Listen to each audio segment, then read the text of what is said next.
Namaskar and a warm good morning. And today we take you to a very different state of India. Remember, day before we took you to the landlocked state of Punjab, and then we mentioned that from the landlocked state of Punjab, we are going to go to the beaches and along the coastline of the western part of India to this small, beautiful state cradled in the west, which is also known as the Konkan region of India, is the state of Goa. Viewers, it's a small state, but it's a gem. It has so much in it. But before I talk of Goa, I also want to wish all of you a very happy Buddha Purnima. Today we celebrate the birth of Gautam Buddha, and I'm sure most of you know, but if you didn't know, he is the creator of a whole thought, a whole philosophy, and a whole religion of Buddhism. And Lord Buddha's ideals and his way of life remains very, very relevant even after almost more than 2,500 years that he stepped on Mother Earth. Well, so we hope that his teachings stay with us. But in the meantime, today we walk you through Goa. And if you thought that it was only about beaches and palms, it is. But it is also much more than that. It's a kaleidoscope blend of the Indian and the Portuguese cultures. It's sweetened with sun, with seas, sand, food. It has some of the most amazing foods in the country. But today, as we walk through Goa, with Vivek Menezes and Daniel D'Souza. We are going to discover many other reasons why you should visit Goa and keep visiting it because as I am discovering, I'm getting more and more humbled viewers about my own country because every time when I believe that I know about my country and then I discover, hey, I've been to Goa 6 times maybe, but I never thought that this existed. I'm sure the discovery of India as we are doing and you are joining us in doing that, we are learning to appreciate the amazing colors and cultures of our country. So keep staying tuned in with us in our series of Dekho Apna Desh. All of you have encouraged us so much that it's becoming a way of life for us also to bring this series to you. In that series, we viewers look forward to you telling us how would you want the logo of Dekho Apna Desh to look like. So yesterday we've started a contest. The contest is available on mygov.gov.in. You can go there, look at the terms, help us to choose a good logo. The contest is open from yesterday, the 6th of May to the 16th of May. And the winner is going to get a holiday to a destination of your choice for 2 people. But more than, I think, just the prize, the whole sense of being able to contribute to the whole Dekho Apna Desh campaign, wouldn't that be so amazing? So let me not keep talking and let me introduce you to Vivek, who is a wealth of information on hospitality and tourism, not just in Goa and not just in India, but all across. And he's done a lot of work. I'm going to talk about all that later, but for now, Vivek, all yours. Thank you so much, Mrs. Brar, um, and welcome to everyone. I'd like to first thank you and your wonderful work at your wonderful team. I've been so impressed by interacting with them the last couple of days, um, and I also want to laud your efforts. I think that as you were saying, I must say that India, we're all thinking about where we're going to travel next, and one of the great things that we do know is if there is a country that's going to bounce back in the hospitality sector, it's most likely to be India because of the wealth of what it has to offer, the quality of what it has to offer.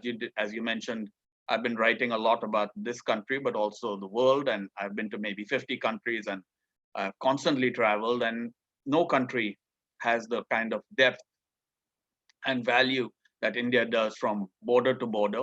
Um, and and I can't wait to start traveling again. I mean, this logo that you have of Incredible India truly is applies in this case. So, welcome. We're going to be talking about the smallest state of India now.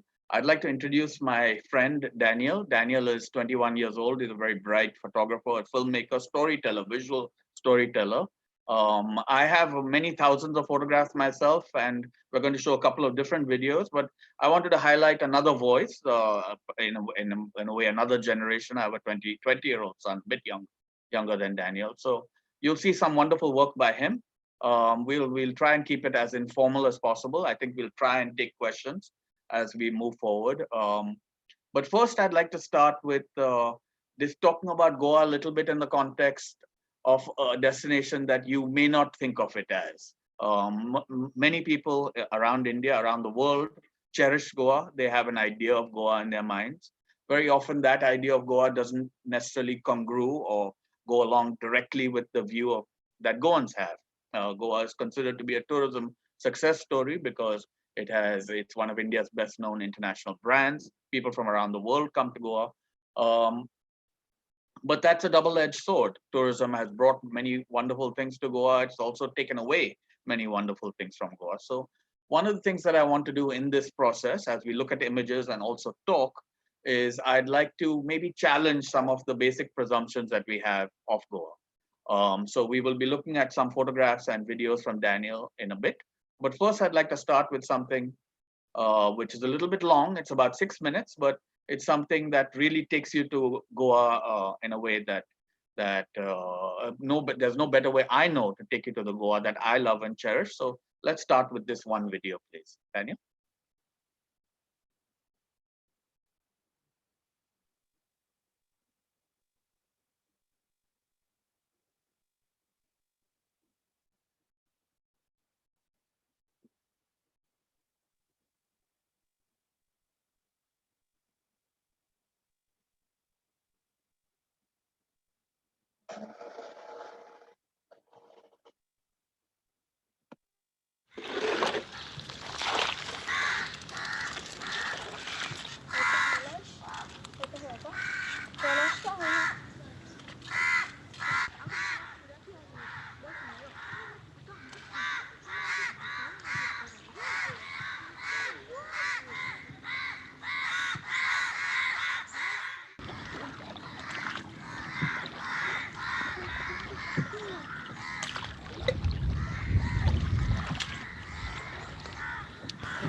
Thank you. That's great. So that's one view, one video that I'd like to kind of set the tone with. That should bring you into the Goa mood, the mood that of the Goa we cherish. But here's another video, which will give you another slightly different view, and then we'll talk about what connects them and the context that we'd like to get across to you today. Please go ahead, Daniel.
Okay.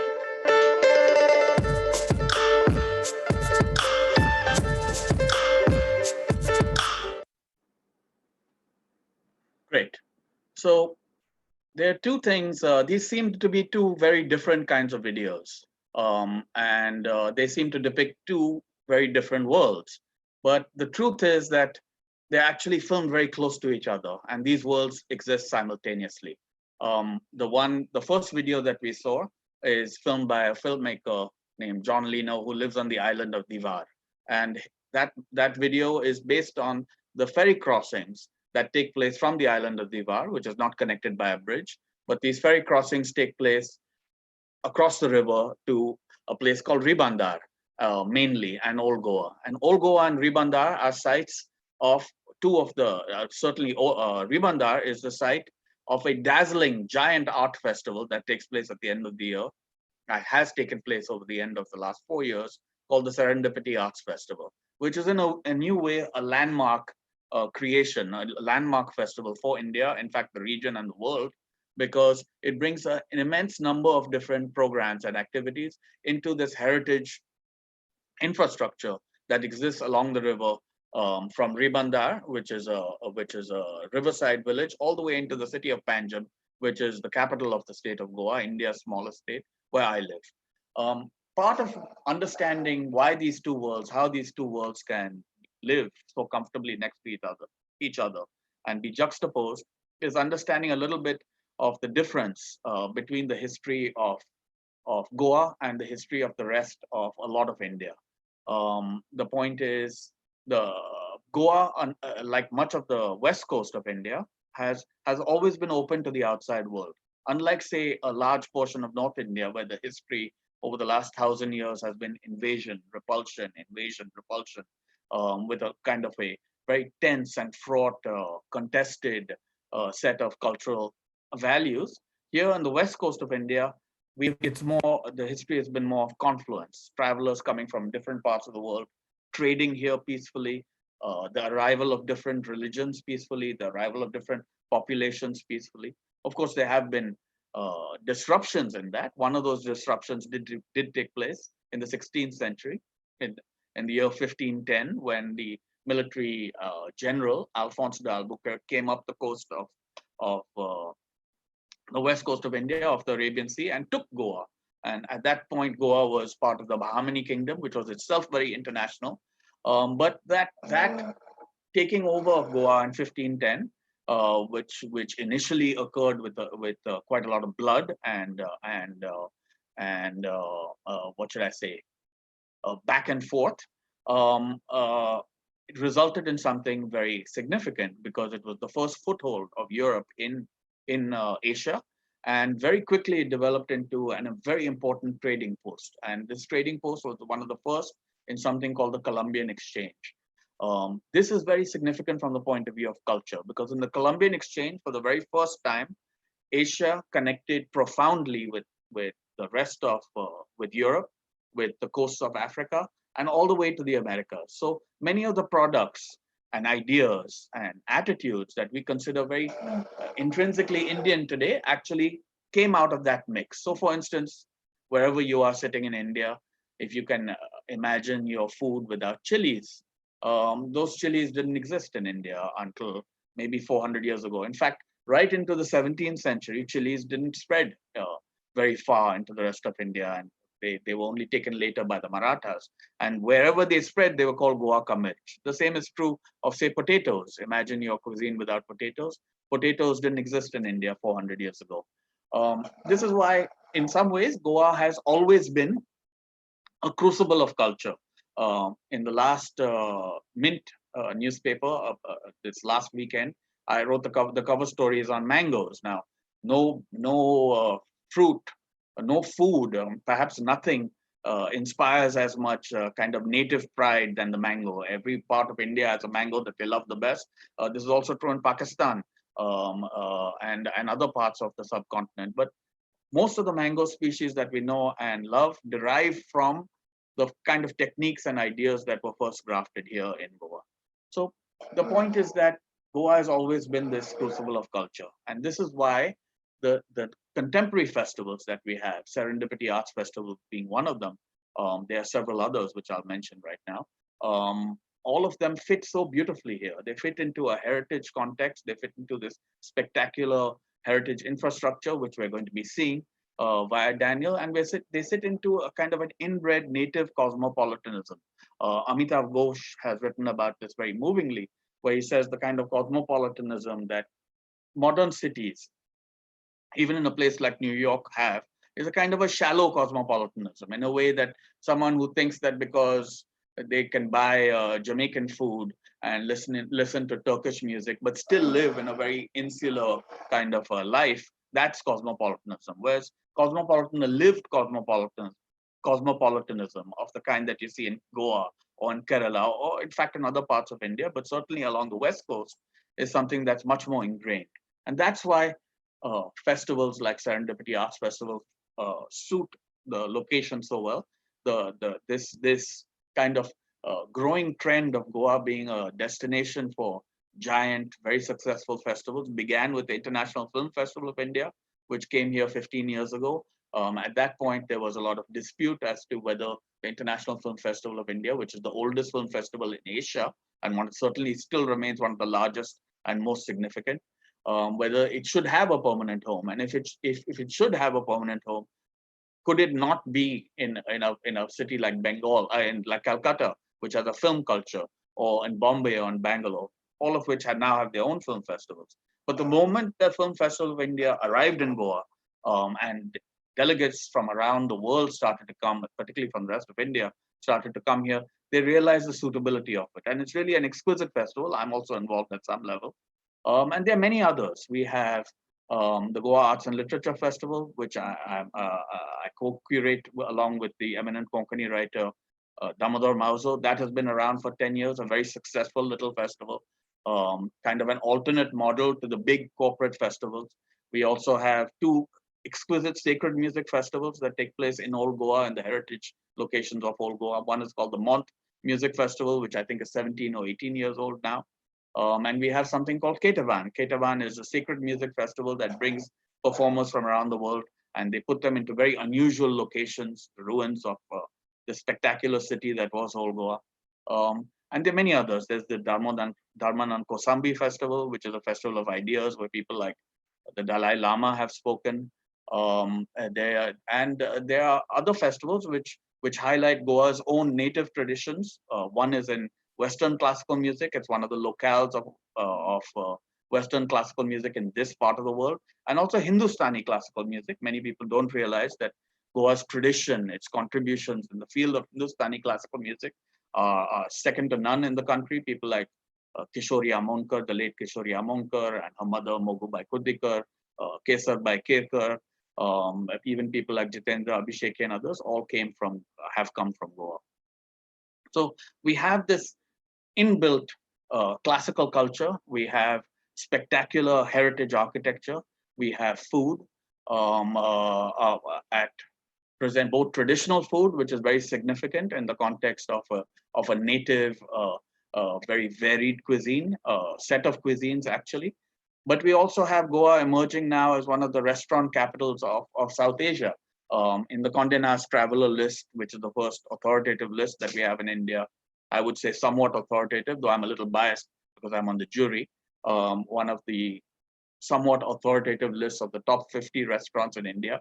Out of those top 50, 10 of them are in Goa. And none of them, by the way, the ones I'd really vote for regularly. So you could easily add another 5 or 10 to that. So Goa has this quite unique blend of contemporary excellence as well as tremendous heritage that reaches back as far as the Paleolithic with cave art and with architecture and with temples and with churches. It's quite a unique combination. I'd like you to take a look at it through the eyes of a younger Goan now. This is Daniel D'Souza again. Daniel is 21 years old, but he's been photographing for a long time. He's made some lovely videos and photographs. I think you'll enjoy seeing them. Please follow him on Instagram. I think he's going to show you his Instagram handle. And if you ever want to have a destination wedding in Goa, which I know is going to be one of the first things to come back, Daniel's your man. Please go ahead, Daniel.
Okay. We have two more, Daniel, in this. Yes.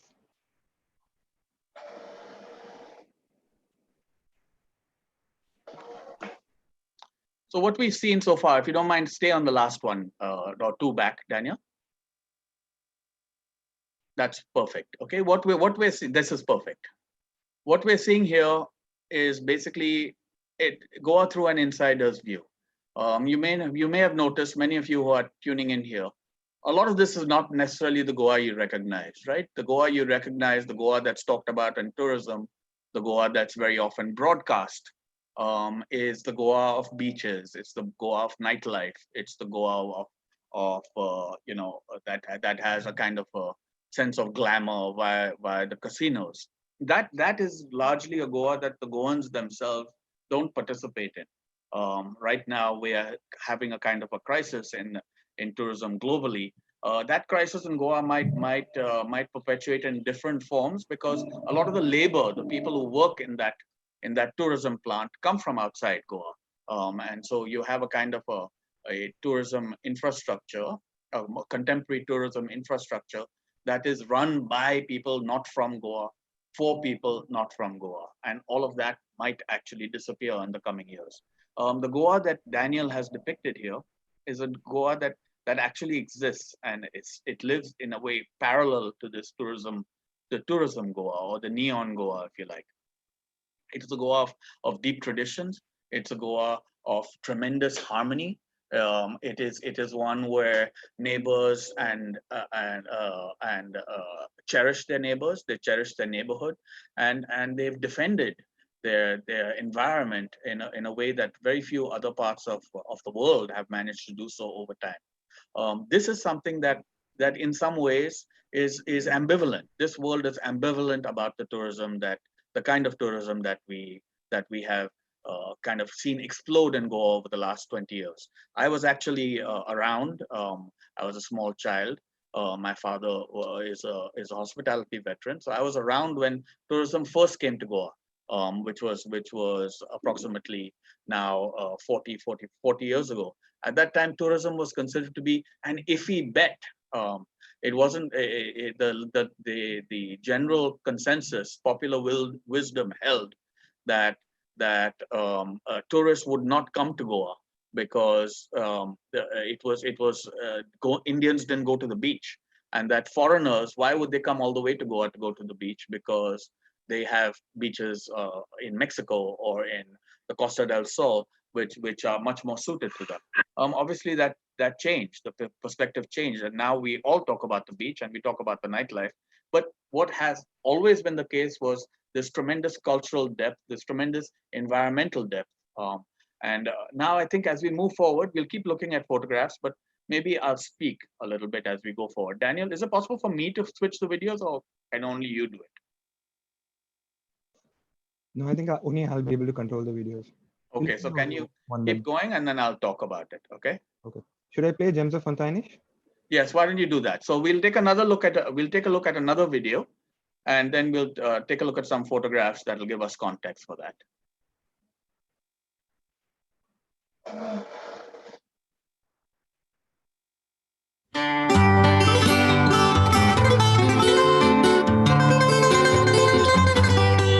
Meu amor não me sorriu e nessa maldita hora meu amor não sorriu. This bakery was started by my father in 1930. He came down from Africa and he thought that this is a good business here. Nunca mais ninguém. Our specialties are Swiss rolls, wine biscuits and plum cakes. Nunca mais ninguém o viu. Saí pois para ir buscá-lo. Meia Lisboa corri. Saí pois para ir buscá-lo. Typing is like playing an instrument. The finger plays the song, minds provide emotion. Não consegui encontrá-lo, mas ai nem sombras de si. Não consegui encontrá-lo. Passados dias voltou. I prefer the typing as the best instrument. Passados dias voltou. Contou-me a sua aventura. There is no bar like this in Penji. Ando de tudo à procura, mas nada, nada encontrou. Ando de tudo à procura, mas nada, nada encontrou. Preso na leviandade, julgou encontrar melhor. Joseph Park is a very happy and a nice place. Julgou encontrar melhor. Mas onde mora o amor é que mora a felicidade. Mas onde mora o amor é que mora a felicidade. Quando voltou vinha a rir, eu para vingar seus gracejos. Quando voltou vinha a rir, eu para vingar seus gracejos. Hei de prender. Thank you. That's such a delightful video. The area that that Daniel has photographed and presented there is actually one of the most, I would say, photographed parts of India. You'll recognize bits of it from many videos, many advertisements that are filmed all over India that you'll see on your television. It's a very useful entry point for Goa and for Goa hospitality, because that neighborhood is quite unique actually in the world. It's known as the Latin Quarter, but it is in some ways the greatest density of Indo-Portuguese jewels of architecture. Daniel's called his video "Gems of Fontainhas," which is appropriate because this neighborhood is filled with beguiling examples, houses as well as some public spaces, which reflect this very profoundly many-layered Goan identity. There is, of course, it always starts with the Konkan, the location, the climate, the weather, the cultural predilections, the cultural tastes of the Konkan. But then you have these other layers. You have, of course, Europe. You have this Latinate architecture, but you'll never find, these houses are very often wrongly called Portuguese houses. You'll never find a house like this in Portugal.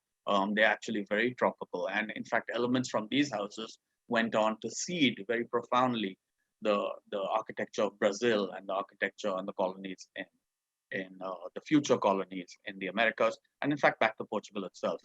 And like the cuisine, like the art, like the architecture of Goa is a good way to read these many layers. Now, you should know that from these neighborhoods come many things that affected the trajectory of modern India. It's a good way to come back in a way to the Serendipity Arts Festival, which is built on this edifice of pride that comes from modern Indian arts. The modern Indian arts.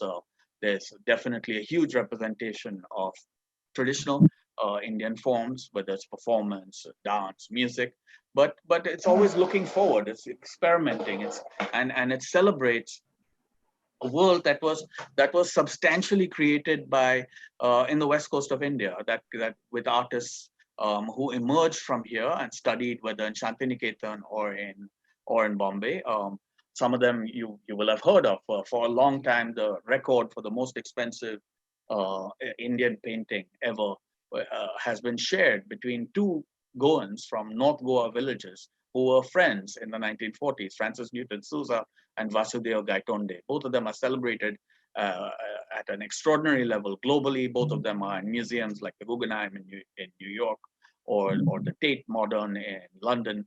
They celebrate them. Many Indians have not yet heard of them, but hopefully that will happen. They're certainly well represented in places like the National Gallery of Modern Art. Hopefully one day in Goa, we will have a locale where people will be able to experience them. But these are the two most celebrated in some ways contemporary Indian artists, modern and contemporary Indian artists, are both friends from a North Goa village. And the history goes back. It's not a surprise, for instance, that Lata Mangeshkar and Asha Bhosle, and in fact, the sound of Bollywood was created by people from neighborhoods just like this, and cities, and the story goes on much longer. There's a lot to talk about here, but perhaps what we'll do is we'll keep looking at some more of Daniel's lovely photographs, which will give us a chance to experience some ideas and aspects of Goa from an insider's point of view, which are still there, which are still unexplored, and which I hope you'll be able to see. So Daniel, why don't you start the photographs? At some points, I might speak in between, but to a large extent, I'd like people just to look at your wonderful images.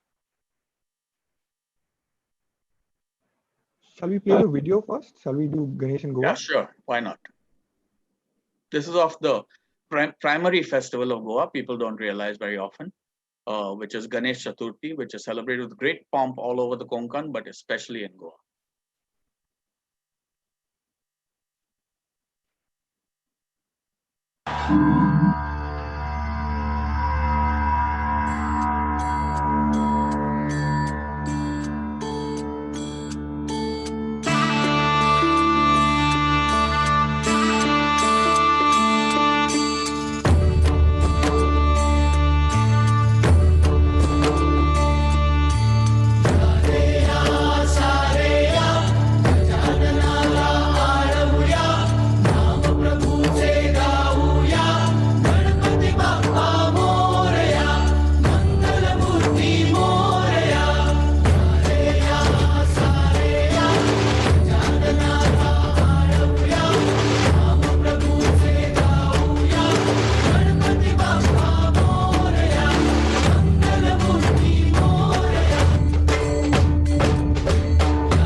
Lovely, Daniel. That's a great video. I really liked it, and some of it is filmed right outside my door. So there's a view of Ganesh Chaturthi in Goa. Actually, this is something that's kind of an insider's tip, but I always recommend people when they ask me what is the best time to come to Goa. I always say during the Ganesh Chaturthi holidays. There are a couple of reasons for this. One is that there's an explosion. Goans are happy generally, of all communities, by the way. All these festivals are celebrated by all communities. Goans are generally happy. Then they are meeting their family members. They go back to their ancestral homes all through the countryside. And Goa kind of empty, and it's very beautiful. It's at the end of the monsoon season, so Goa is still very lush and green. The kind of agricultural heartbeat of the land continues. Yet you can go to the beaches, or you can go out as well, because it's not raining all of the time. And there's another crucial element which is relevant to the moment we find ourselves today, which is that because it's at a holiday period, which is itself quite celebrated. Now it's more celebrated in other parts of the country. There are very few people around. The Goans themselves leave the cities to a large extent and go back to their homes in the countryside. And Goa breathes. It's the last kind of gasp of the peaceful Goa, the Goa with its original values, the original things that attracted people intact. And then there's a kind of mayhem that takes place over the tourism season. As we know, this is something that we should talk about. Goa has been a tourism destination of tremendous international success over the course of the last, let's say, 20 years. And in those 20 years, you've seen numbers go up, but in many ways, the caliber of the experience decline. You've seen a kind of the numbers that we were chasing went up. I think at the turn of the century, it was around 1 million tourists in Goa. Goa's population is around 1.5, 1.6 million. Officially, it may be 2 million today. But the population, the number of tourists has just gone up. It went up in the last 4 or 5 years. It went to 3 million, then 4 million, then 5 million. Now, potentially, last year, possibly it was between 5 and 6 million, which is an immense amount of people when you consider that Goa's population is is less than that. During the season, the traditional season that takes place between November and February, at various points, at various weekends and other times when the roads are open, Goa's population doubles, or perhaps even more than doubles to 4 million or 5 million people. It becomes quite uncomfortable. And this is something that I think Goans, as we are living through this lockdown moment, I live very close to a beach, as I was mentioning earlier, and that beach at various times in the summer holidays and certainly in the season becomes intolerable, impassable, and there because of the kind of behavior of many domestic tourists who are not necessarily sensitized to the fact that people live here and that it's not exactly a free for all. You have all kinds of antisocial behavior. You have garbage. You have people using the toilet in my backyard, for instance. These are things which Goans are finding in with all of the crisis, the economic crisis and crunch that's taking place during lockdown. We're finding this is something that we don't miss at all. It's something we could quite easily live without. Is the kind of chaos and mayhem that sometimes comes along with tourism. So I think that we will definitely look at some more images, but I'd like to talk about how destination. One of the reasons I was happy to do this, and again I must thank Mrs. Brar for the thoughtful approach, is that when we talk about a destination, all of our destinations in India really, which have so much wealth, which have so much value to offer tourists of every single budgetary category. What are the ways in which we can ensure that we don't continue to go in the devastating the path of devastation? When we say tourism now in Goa is a place of immense native innate hospitality and always has been that way. Writers for the last we have accounts going back 1,000 years. And people have always said Goans are very hospitable. This is a place where I can feel comfortable. This is a place where I would love to spend long periods of time. And Goans have traditionally welcomed people coming from all over the world to come in a very live and let live atmosphere. In a way, the social distancing and things that we have been that we're talking about in this age of contagion, these are innate values in Goa. People give you your space. They don't care if you're wearing a bikini or burqa, or a man can be very bearded or shaven headed, and nobody really pays too much extra attention to you. It's a live and let live place.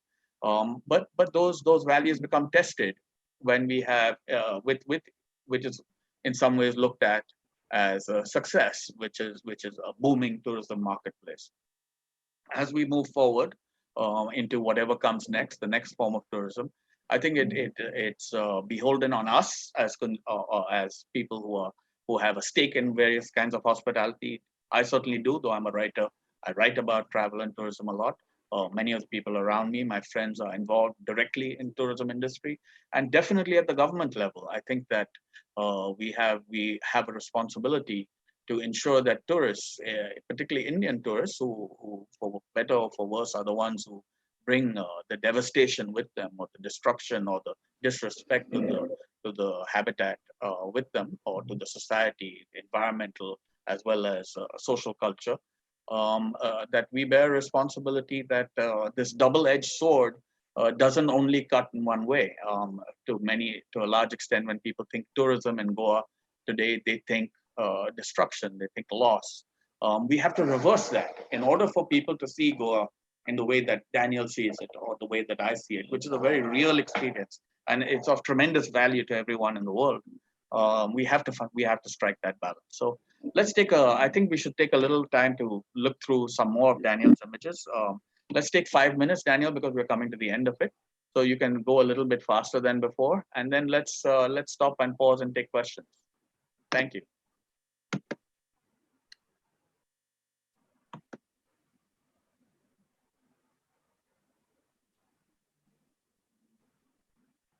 Daniel's portraying some of the festivals of Goa. You can go a little faster, Daniel, I think, which is full of fervor. Goans, like everywhere in India, if you've been to, say, Bihu in Assam, which is just an explosion, cultural explosion that takes place, Goans, like other Indians, love to express themselves, express their identity in various forms of culture. And we have a range of festivals, many of which I recommend coming to see. This is this is the first harvest.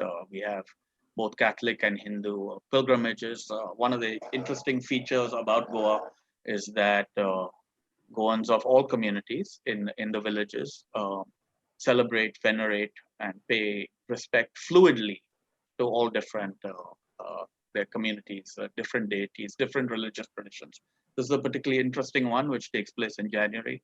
2 or 3 locations where they recreate the feast of the Three Kings, but it's done, as you can see, in tremendous Indian pomp. There are many elements of Catholicism and Hinduism, and in fact Islam, which blur into each other in Goa in a very comfortable way.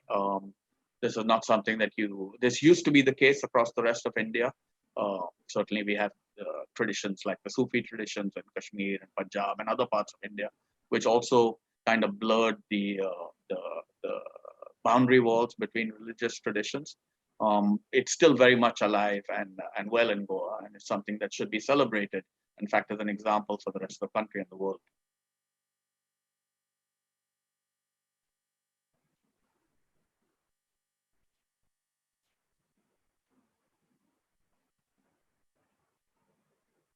This is, of course, the most popular or best known, best marketed festival in Goa. Carnival takes place right before the season of Lent, and it is kind of an very exuberant celebration. It takes place all across the city, all across the state.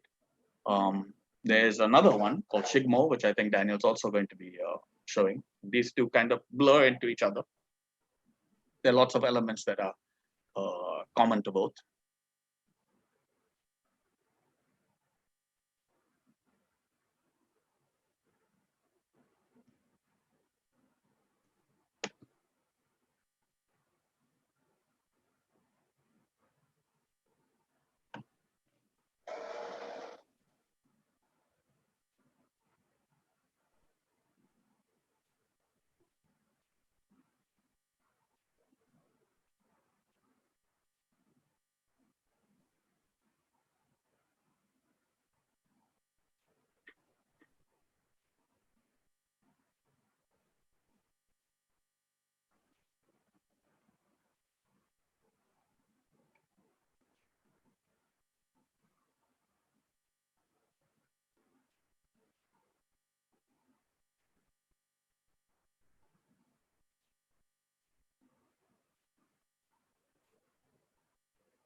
So lots of colors.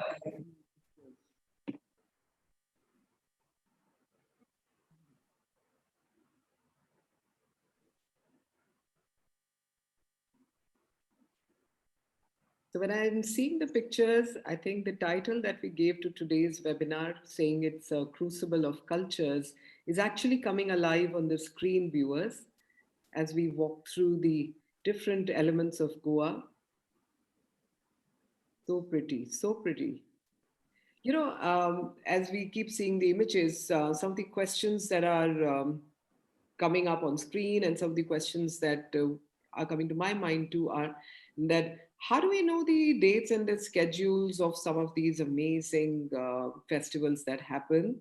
Is it available on the Goa Tourism's website, Vivek? Yes, are you aware? There isn't exactly a calendar that I could immediately share with you, but yes, Goa Tourism has now become quite. I must give them credit; they've become quite active in certainly highlighting these festivals. What we found is, I think that this is something we were talking about before the webinar.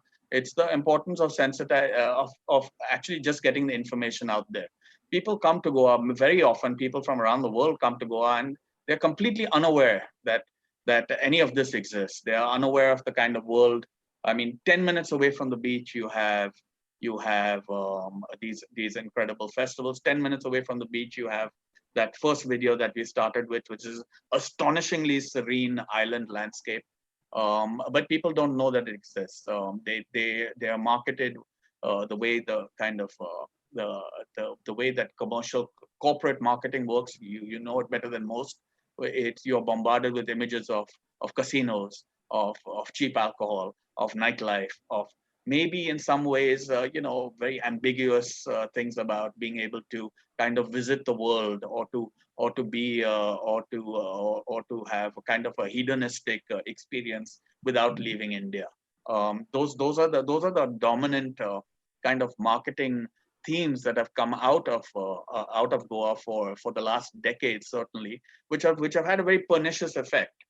They pose a kind of a threat to the world that Daniel has so beautifully depicted as an insider, and we have to find a way we have to find a way for, even when people observe these things or come to experience these things, that they understand this isn't something that you can consume quite by just paying money to it. It's something you have to experience it in a profound and dare I say respectful way. So these are not necessarily things that when we think about traveling to Goa, it's become this thing about being a little bit maybe even debauched. You see large groups of men coming. It's become less of a family destination. These are challenges which you cannot necessarily tackle comprehensively at the federal level or at the national level. These are challenges that we are constantly talking about in Goa ourselves. How does what we know to be this tremendously precious destination, how does it get these values across to the rest of India and the world? I trust with this process that you've begun of dialogues may be one way to kind of start to initiate it. I hope it has its effect.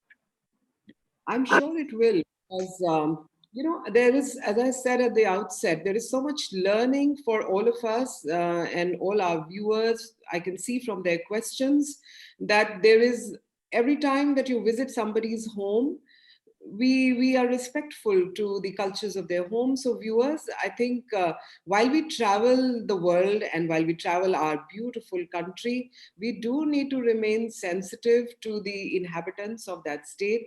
And if we start losing the very culture and the very heritage of the various incredible parts of our incredible India, well, then we would not really be the country that we are meant to be. So we must all work together to preserve these colors and the cultures and the festivals, the foods, the heritage, the clothes, everything that is so unique about the different parts of India.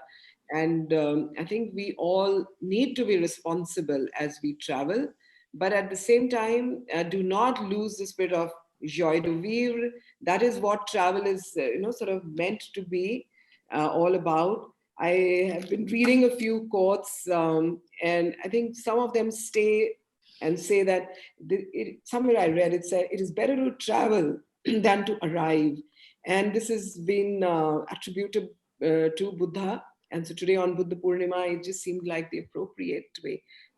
It's a sense, as Vivek said, when you travel a place, it's a sense of the culture that you must take in. About 6 centuries back, Ibn Battuta also mentioned that traveling, it leaves you speechless, then turns you into a storyteller. So we should all, I think, learn to appreciate the nuances of being a traveler. But Vivek, I think in terms of connectivity, Goa is very well connected. It has an international airport. The roads into Goa are also supposed to be really good. What are the other ways that people can do those quick weekend trips? What are the cities that they can travel to? From Goa, you From, mean? yeah, I mean, from which cities can you do a quick So weekend? Goa is a very tiny state, as you know, Mrs. Bra. Goa is the smallest in India by far. It's the size. The whole of Goa could fit into one of the larger districts in Punjab, for instance, but which is also a small state. But the point is that you can get largely anywhere in Goa from one point A to point B because we have decent roads. I would say the roads have deteriorated in the last 5 years, but you can get anywhere from point A to point B in approximately an hour and a half. You can go from the beach to the Western Ghats. One thing I didn't dwell on because Daniel's photographs also didn't spend a lot of time is its tremendous natural wealth. Goa is borders the Western Ghats biosphere, which is one of the world's greatest hotspots for environment. People don't realize that. Almost 20% of Goa's land mass is either reserved or protected forests of various kinds. We have everything from tigers to the gaur, which is the state animal, to thousands of bird species, one of the world's best bird watching destinations. In the course of a day, again, you can see hundreds of species from the wetlands to the coast to the deep jungle of Kotigaon or Mole. So there's the environment as well. Generally, Goa is very, very navigable. There's now an excellent cruise. In fact, India's first domestic cruise ship connects Bombay to Goa. And there's also river travel. Yeah, one of the best ways to experience Goa is on the waters. So I would definitely recommend that. And I think that one of the great cultural destinations is actually Old Goa, which is this tremendous crucible of globalization. Some spectacular buildings, tremendous history, which flows from Islam to Hinduism to Catholicism, and in fact, in a very Indian way. I would highly recommend that. Sorry to interrupt, but we are, I think, almost at 12 noon. And from what I can hear as we are ending the session, viewers, is that we need another session on Goa. It might be a small state, but there's just so much happening there. And it's striking 12 noon, so it's Cinderella time. We need to leave. Thank you so much for inviting me. And please follow Daniel, guys. Daniel is super talented and talent to watch. Yes, thank you, Vivek, and thank you, Daniel, for making us see Goa in a very different way. And viewers, keep staying tuned in. We shall be bringing you back a lot more of Incredible India. And in the meantime, stay safe, stay healthy. And as I also already mentioned, just put up Dekho Apna Desh on Google and you'll get all the details of the logo contest. Do send in your ideas, stay tuned in, and keep watching Dekho Apna Desh series with us. Thank you, namaskar, and have a good day. Thank you, Team NEGD. Thank you, Daniel, and thank you, Vivek, once again. Goodbye.